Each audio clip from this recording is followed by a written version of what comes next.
हरे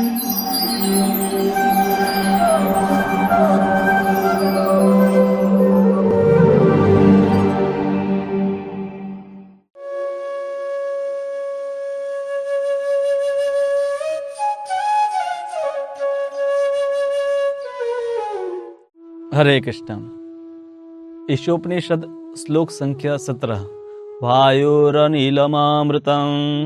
अथेदं भस्मान्तं शरीरम् ओम क्रतो स्मर कृतं स्मर क्रतो स्मर कृतं स्मर।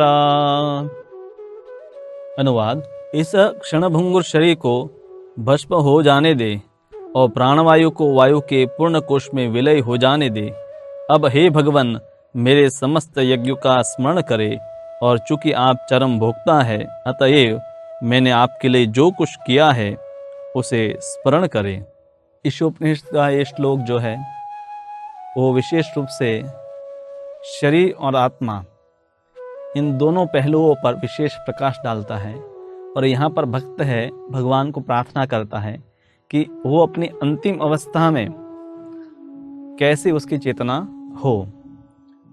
तो हम सब जानते हैं कि शरीर नष्ट होता है परंतु आत्मा नष्ट नहीं होता है। पर आत्मा नष्ट नहीं होती है उसका अर्थ ये भी नहीं है कि आत्मा कहीं ज्योति में जाकर है मिल जाती है। प्राय लोग विचार करते हैं कि आत्मा है वो परम जो ज्योति है उसमें जाकर मिल जाती है। तो आत्मा है निराकार निर्विशेष नहीं है, पर वो भी एक व्यक्तित्व है। और जीवात्मा जब इस शरीर को धारण करता है तब शरीर को भी एक आकार मिलता है। यानी कि जैसे मेरा आप एक कुर्ता मैंने पहना है, क्योंकि मेरा आकार है इसलिए कुर्ते का आकार है। तो उसी प्रकार से जीव का भी अपना स्वरूप है, तो इसीलिए पदार्थ को भी एक विशेष स्वरूप प्रदान करता है। तो हम सब एक शरीर में जब होते हैं तो शरीर में हम सबकी एक ही इच्छा रहती है, वो है कि हमारी जो इंद्रियां है, यानी कि जीवा हमें मिली है, आँख मिली है, कान मिला है, नाक मिला है, त्वचा मिली है, ये सब इंद्रियों से हम संसार को एंजॉय करना चाहते हैं, भोग करना चाहते हैं। और विभिन्न प्रकार के शरीर हैं, जैसे कि कोई शरीर में आप है पानी में तैर सकते हैं जैसे मछली है, और शेर है कि जिस शरीर में आप जीवन भर मांस खा सकते हैं। और अगर सूअर का शरीर है तो जहाँ पर है आप गंदगी में रहकर जीवन जी सकते हैं। तो भिन्न भिन्न प्रकार के शरीर भिन्न भिन्न प्रकार के अनुभव या इंद्रिय भोग करने के लिए प्राप्त है। पर यह जीवात्मा के लिए एक विपरीत स्थिति है, क्योंकि जीवात्मा या आत्मा वो उसका स्वभाव नहीं है कि जो विषय है उसका भोग करना।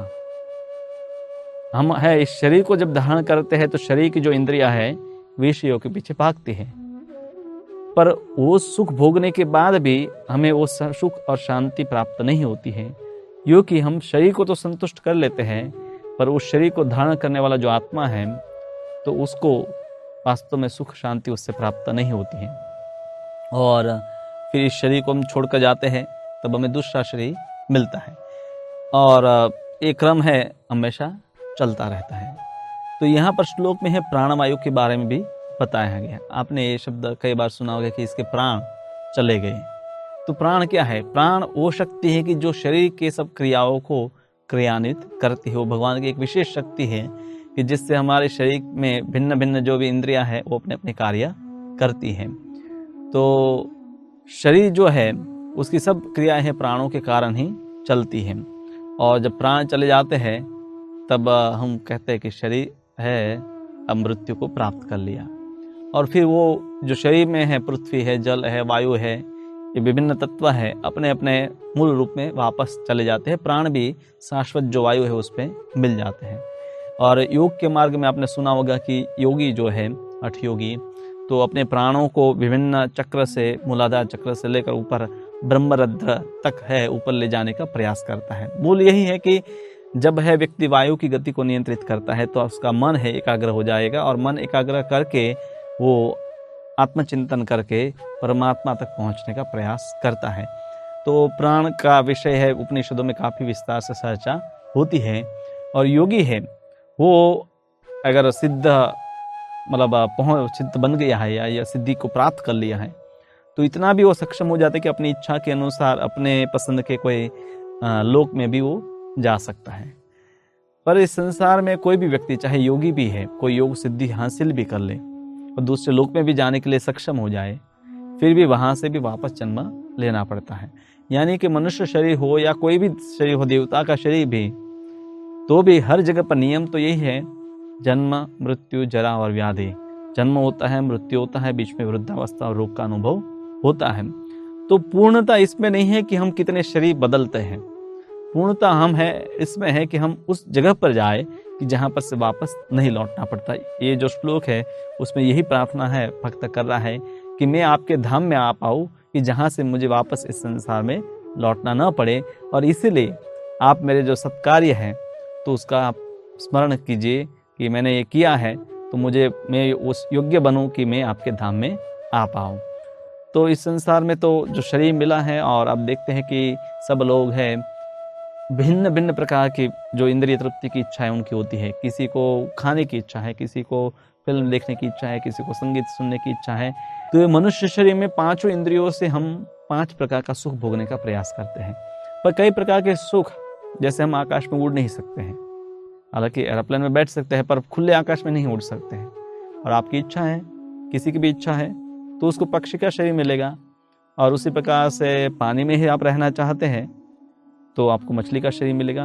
तो भिन्न भिन्न प्रकार के शरीर जो है प्रकृति ने जो बनाए हैं वो भिन्न भिन्न प्रकार का सुख का अनुभव करने के लिए है। पर कोई भी शरीर में व्यक्ति कितने भी सुख के लिए प्रयास करे, अंत में उसको दुख ही मिलते हैं। वो सुख ही उसके दुख का कारण बन जाता है। तो शरीर में विविधता है, मतलब 84 लाख योनियां हम कहते हैं, तो बहुत सारी विविधता है। पर आध्यात्मिक रूप से अगर देखा जाए तो हम सब सनातन आत्मा है, भगवान के अंश हैं। और मनुष्य शरीर में ही ये हमारी चेतना होती है कि हम अपने आप को जान सकते हैं। हम ये प्रवचन में कर रहा हूँ, आप लोग सुन रहे हैं, तो मनुष्य ये कर सकता है, कोई बाकी सब लोग कोई नहीं कर सकता है। और जो मनुष्य में भी अनेक जन्मों के बाद कोई भाग्यशाली है, पुण्यशाली है और वो साधना करता है, तो अनेक जन्मों के बाद वो भगवान को भी समझ पाता है कि वासुदेव सर्वमिति स महात्मा सुदुर्लभ, कि भगवान कृष्ण ही सब कुछ है। वो उस जानने की स्थिति पर भी आ सकता है, पर इस स्थिति में आने में अनेक जन्म लग जाते हैं। तो कोई व्यक्ति है अपने आप को जान ले, वो भी पर्याप्त नहीं है। जब तक कि वो भगवान को नहीं जानता है तब तक अपने आप को जानना भी अधूरा ज्ञान है। क्योंकि आप किसी का नाम अगर बोल दें कि रमेश भाई, तो आपको पता नहीं चलेगा रमेश कौन है। फिर जब आप कहेंगे कि रमेश, उनका एड्रेस ये है, वो किसके पति है, किसके पुत्र है और उनके पुत्र कौन है, तो इस प्रकार से जब उनके साथ जो संबंध है अलग अलग लोगों का, वो जब जानते हैं तो उनको तुरंत हम जान लेते हैं। तो उसी प्रकार से भगवान का भी या जीव का भगवान के साथ संबंध है। तो जब तक हम अपने आप को भगवान के साथ संबंध में नहीं जानते हैं तब तक हमारा अपने आप को जानना भी अधूरा है। तो इस संसार में कुछ लोग हैं वो फिर मुक्ति के लिए प्रयास करते हैं कि ये चक्र में हमें नहीं घूमना है, चलो हम मुक्ति के लिए प्रयास करते हैं, ज्ञान के अनुशीलन में लग जाते हैं, उपनिषदों का अध्ययन करते हैं और विचार करते हैं कि मैं शरीर नहीं हूँ, मैं आत्मा हूँ। तो इस प्रकार की चेतना से हो सकता है कि वो भगवान का जो तेज है, जिसको ब्रह्म ज्योति कहते हैं, वहाँ तक पहुँच जाता है। वहाँ उनको शाश्वत जीवन प्राप्त हो जाएगा, पर भगवान की भक्ति का जो आनंद है वो प्राप्त वहाँ पर नहीं है। तो भगवान की भक्ति या उनके प्रति सेवा भाव का विकास करना और उनको समर्पण करना, यही पूर्णता है। पूर्णता इसमें नहीं है कि मैं कुछ योग कर लूँ, कुछ सिद्धि हासिल कर लूँ, क्योंकि ये संसार में जो भी हम करते हैं वो तो नाश हो तो जाता है। पर आध्यात्मिक क्रियाओं में भी सर्वोच्च अवस्था यही है, पूर्णता यही है कि जब व्यक्ति भगवान के प्रति सेवा का भाव और समर्पण का भाव विकसित कर ले। अन्यथा वो इसी संसार में है, वापस आएगा कभी न कभी और वापस है जन्म मृत्यु के चक्कर में फंसा रहेगा। तो यहाँ पर प्रार्थना है कि भगवान के धाम में प्रवेश करने के लिए आपको कहीं भी जाना है तो पहले रिक्वेस्ट भेजनी पड़ती है, फिर हमें उसके लिए योग्य बनना पड़ता है, तब हम जाकर कोई एक जगह पर जा सकते हैं। तो यहाँ पर जो वर्णन है कि जहाँ पर भक्त कहता है कि मेरे कार्य का लाभ, मैंने जो भी आपकी सेवाएं की है, यज्ञ किए हैं, उसका आप स्मरण करें। तो भगवान हमारे कार्यों का स्मरण करेंगे तो भगवान वो शक्ति हमें प्रदान करेंगे कि अंत में हमें भी वो सब वस्तु का स्मरण हो। भगवान गीता में ही कहते हैं कि मतस्मृति ज्ञानम अपोहनम च, मेरे से स्मरण विस्मरण और ज्ञान होता है। तो भगवान जब हमारे अच्छे कर्मों का स्मरण करेंगे तो हमें भी स्मरण दिलवाएंगे, और जब हम स्मरण करेंगे तो क्या होगा, जैसे गीता में बताया है, यम यम वापि स्मरण भावम त्यजत्यन्ते कलेवरम तम तमे वैति कौन्तेय सदा तद भाव भाविता। यानी कि अंत में जो वस्तु का हम स्मरण करते हैं उसी वस्तु को हम प्राप्त करते हैं। तो भक्त है वो भगवान को प्रार्थना करता है कि मैंने जो आपकी सेवाएं की इसका स्मरण कीजिए और मुझे आप है योग्य बनाए कि मैं अंत में आपका स्मरण कर पाऊँ और आपके धाम में आ पाऊँ। तो भगवान है ये स्वयं उत्तरदायित्व लेते हैं। उनका भक्त मान लीजिए कि अंत में भगवान को याद न कर पाए, पर भगवान है वो निश्चित करेंगे कि वो अंत में भगवान को याद कर पाए। भक्ति में लगा हुआ व्यक्ति अगर कुछ उसकी कमजोरी के कारण कभी है पाप कर्म में भी लग गया, पर भगवान है वापस उसको भक्ति के मार्ग पर ले आते हैं। जैसे गीता में भगवान कहते हैं अपि चेत सुदराचारो भजन्ते माम अनन्य भाग, कि जो अनन्य भाग यानी कि अनन्य भक्ति में लगा हुआ है, कभी दुराचार कर भी दे तो भी है क्षिप्रम भवति धर्मात्मा, तो जल्दी से वो धर्मात्मा बन जाएगा। और शाश्वत शांति गच्छति, तो वो तुरंत है शाश्वत शांति को प्राप्त करेगा। यानी कि जो भक्ति में लगा हुआ है उसका कभी नाश नहीं होता है। तो इसलिए भगवान यही कहते हैं कि तुम मेरी भक्ति में लग जाओ। ये सीक्रेट है, भगवद गीता का भी सीक्रेट यही है कि मन मना भव मद भक्तो मध्याजी नाम माम नमस्कुरु। अब जो लोग हैं भक्त नहीं है वो इस सीक्रेट को जान नहीं पाते, हालांकि वो उसको पढ़ते हैं सुनते भी हैं, पर वो उसको ग्रहण नहीं कर पाते हैं क्योंकि भगवान के साथ कोई संबंध नहीं बना है। भगवान के साथ जिसने संबंध जोड़ा है वही भगवान की बातों को सहर्ष स्वीकार कर लेता है। अन्यथा जो ज्ञानी है या योगी है वो तो अपने बल पर ही कुछ करना चाहते हैं, तो इसीलिए वो भगवान की जो कृपा है, निष्कारण कृपा है, उससे वंचित रहते, बल्कि कृपा उपलब्ध है पर वो ले नहीं पाते हैं क्योंकि उनके लेने की कोई वृत्ति नहीं होती है। अब इस संसार में जो जीव है उनके बारे में श्रील भक्तिविनोद ठाकुर गौड़ी आचार्य हुए, उन्होंने कहा कि बद्ध जीव है उनके पास दो प्रकार के कार्य होते हैं। एक तो हमें शरीर मिला है, तो शरीर के संबंधित हमारे कार्य होते हैं, जैसे कुछ सामाजिक कार्य होते हैं, कुछ मानसिक विकास, स्वच्छता, भोजन, जीवन के लिए संघर्ष, शरीर के संबंधित अनेक कार्य होते हैं और प्राय सभी मनुष्य यही कार्य में लगे रहते हैं। पर दूसरा जो कार्य है हर मनुष्य को जो करना चाहे वो है आत्म साक्षात्कार।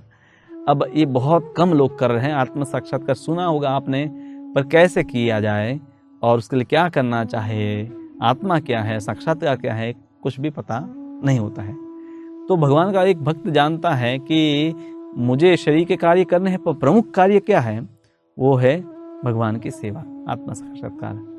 तो वो कार्य को प्राधान्य देता है और शरीर के जो कार्य है उसको भी करता रहता है, क्योंकि शरीर है तो शरीर को चलाने के लिए आपको धन की आवश्यकता होगी, जिससे आप कुछ भोजन प्राप्त कर सके, या भोजन स्वयं है खेती करके उसमें पकाना पड़ेगा अन्न, तो ये क्रियाएं चलती रहती हैं। और भक्त है इन क्रियाओं को गौण रूप से करता है। मुख्य उसकी जो क्रिया है कि मुझे ये शरीर मिला है, इस बार मौका मिला है, अगली बार मौका मिले या ना मिले, तो इस बार जब मौका मिला है तो उसका पूरा मैं उपयोग कर लो। ये मत विचार कीजिए कि हिंदू धर्म में तो चलो पुनर्जन्म का विचार है, तो इस जन्म में थोड़ा करेंगे, अगले जीवन में थोड़ा करेंगे और थोड़ा करते रहेंगे, पर रिस्क बहुत ज़्यादा है।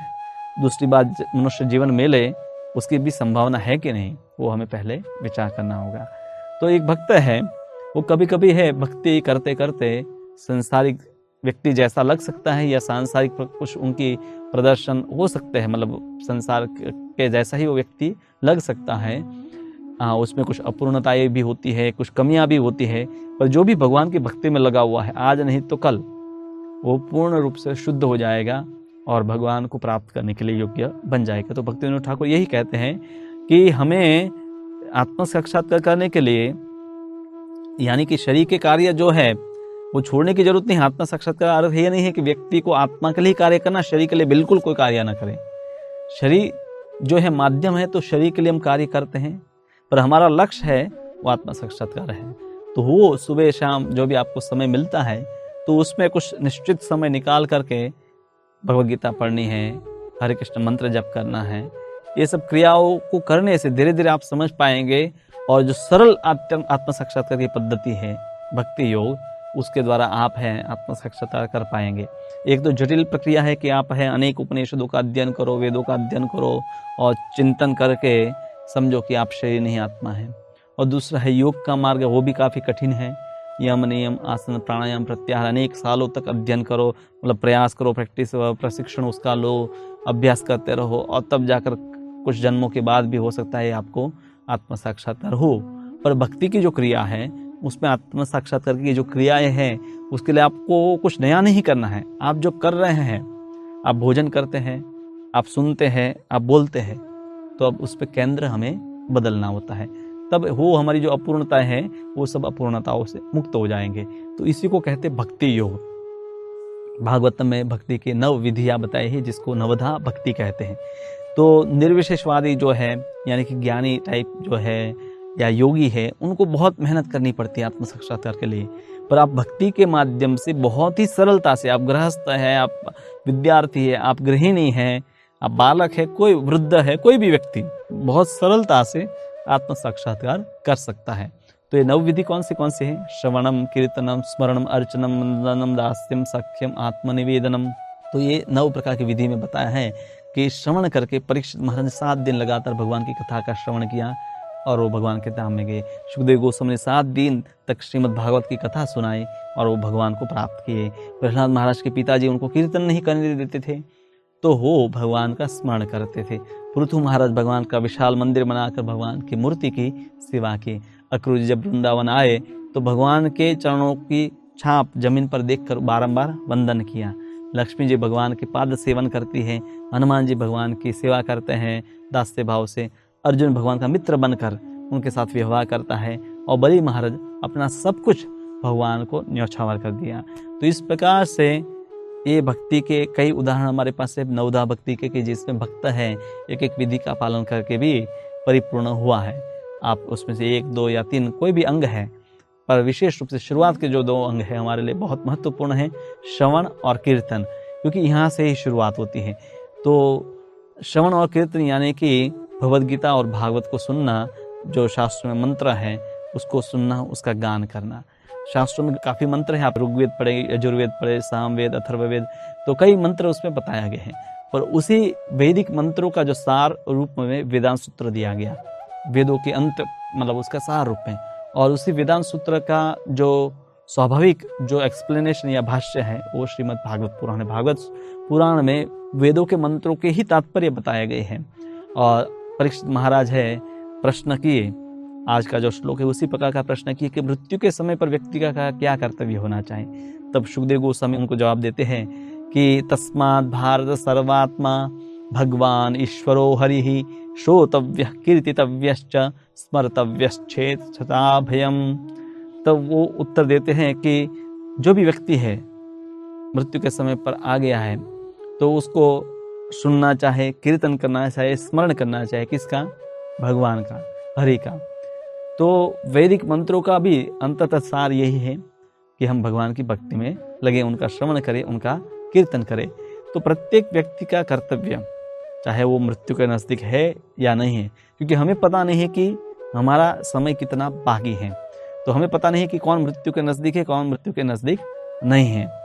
तो प्रत्येक व्यक्ति का समय प्राय किस प्रकार से बीतता है, रात्रि में निद्रा में या कुछ भोग करने में उसका समय चला जाता है, और दिन का समय उसका अर्थ उपार्जन में चला जाता है।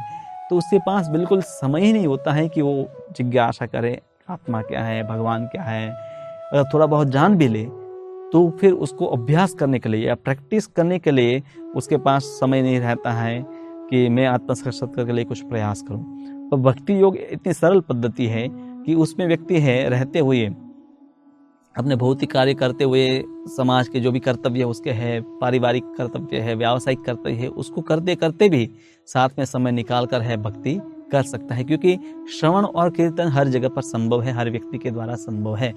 तो जो लोग हैं भगवान के रूप में नहीं मानते, वो क्या कल्पना करते हैं कि भगवान तो निर्विशेष है, उनका कोई रूप नहीं है, तो सिर्फ हम ध्यान करेंगे। तो उनके लिए मार्ग बहुत कठिन है, क्योंकि आप ध्यान करने बैठेंगे, आपका मन कहाँ जाएगा आपको पता नहीं है, और किस वस्तु पर आप ध्यान करेंगे। मन को एक स्थान चाहे, कोई पदार्थ चाहे जिस पर वो एकाग्र हो सके, तो उनका मार्ग काफ़ी कठिन है।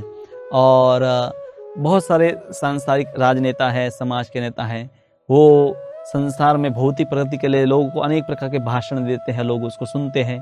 तो ये लोग भी हैं आत्म साक्षात्कार के बारे में नहीं जानते हैं, और वो मनुष्य जीवन का जो कर्तव्य है वो नहीं बताकर दूसरे सांसारिक कर्तव्यों में लोगों को व्यस्त रखते हैं। पर एक भक्त है, वो जानता है हमारा मनुष्य जीवन का जो कर्तव्य है वो है भगवान का नाम का श्रवण और कीर्तन करना। तो इसी को भक्ति योग कहते हैं, और भक्ति योग के द्वारा कोई भी व्यक्ति बहुत ही सरलता से ही भगवान को प्राप्त कर सकता है।